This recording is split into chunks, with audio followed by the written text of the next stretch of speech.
dapat ikaw mismo o meron kang isang tao na inaaral na ang AI. Alright? So, kasi baka dumating sa atin ang punto na kagaya na nangyari sa mga malalaking negosyo na hindi nag-innovate.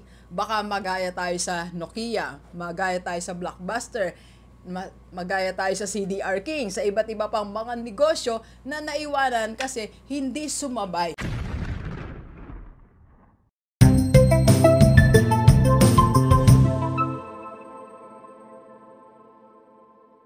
Okay, Gilivers, pag-usapan natin tungkol sa AI. Sino po ang natatakot o kinakabahan sa pagdating ng AI? Okay, pag-usapan natin. Let's go, let's go.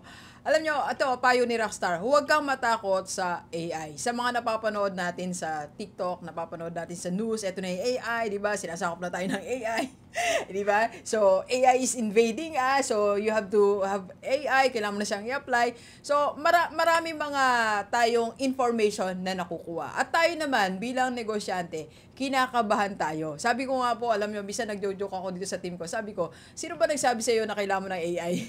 Hindi po, ganito. Pag-usapan natin, no? Sa lahat ng mga napur-pressure na gumamit na ng AI, pag-usapan natin. Tanong po yan sa atin. So, once and for all, ito, bigay ko po ang aking opinion. Okay? Alright, so first, hindi mo kailangan ang AI, okay? For the meantime, kung kasalukuyang growing ang business mo. Alright? So, kung umaangat, na-hit mo yung target mo, more than the target or higit pa sa quota mo, target mo, nakukuha mo, wag ka munang mamroblema sa AI. Alright? Okay? Clear yun na.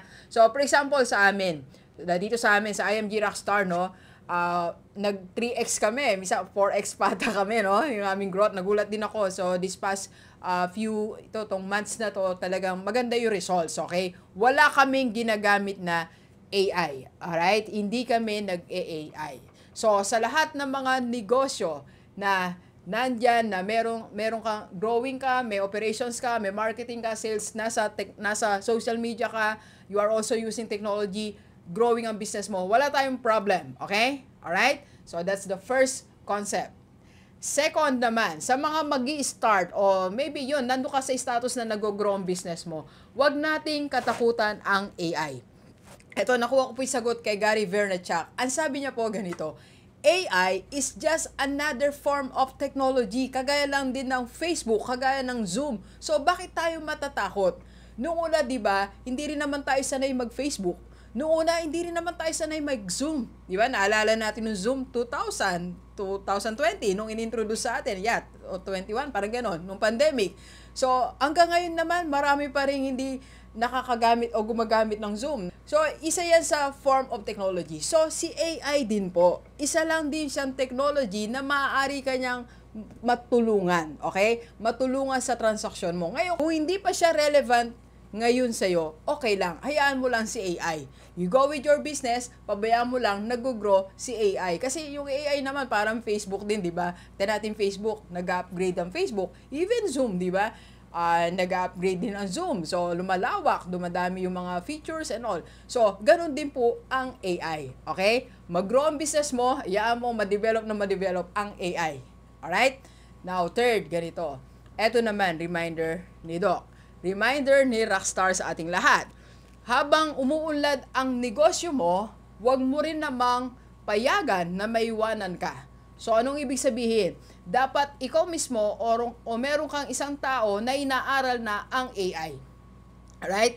So, kasi baka dumating sa atin ang punto na kagaya na nangyari sa mga malalaking negosyo na hindi nag-innovate. Baka magaya tayo sa Nokia, magaya tayo sa Blockbuster, magaya tayo sa CDR King, sa iba't iba pang mga negosyo na naiwanan kasi hindi sumabay. Okay? So, kailangan meron ding isang nag-aaral sa inyo.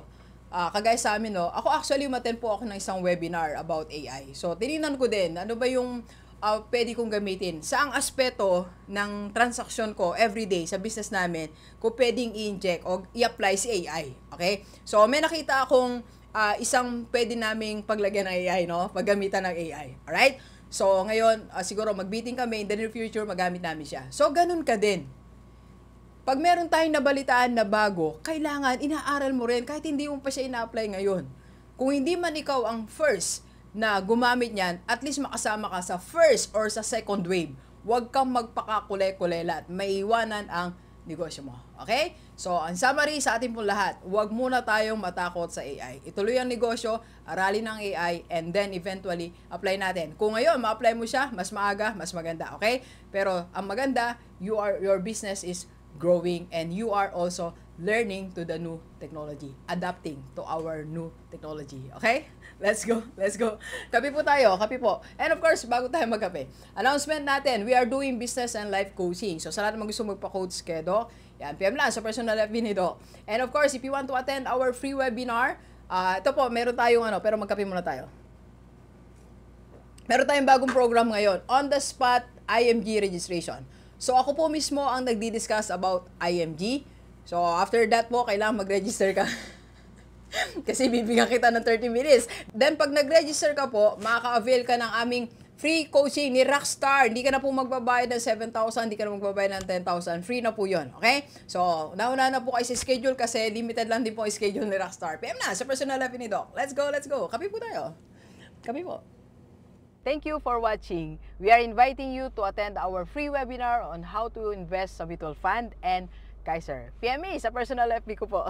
Let's go, let's go!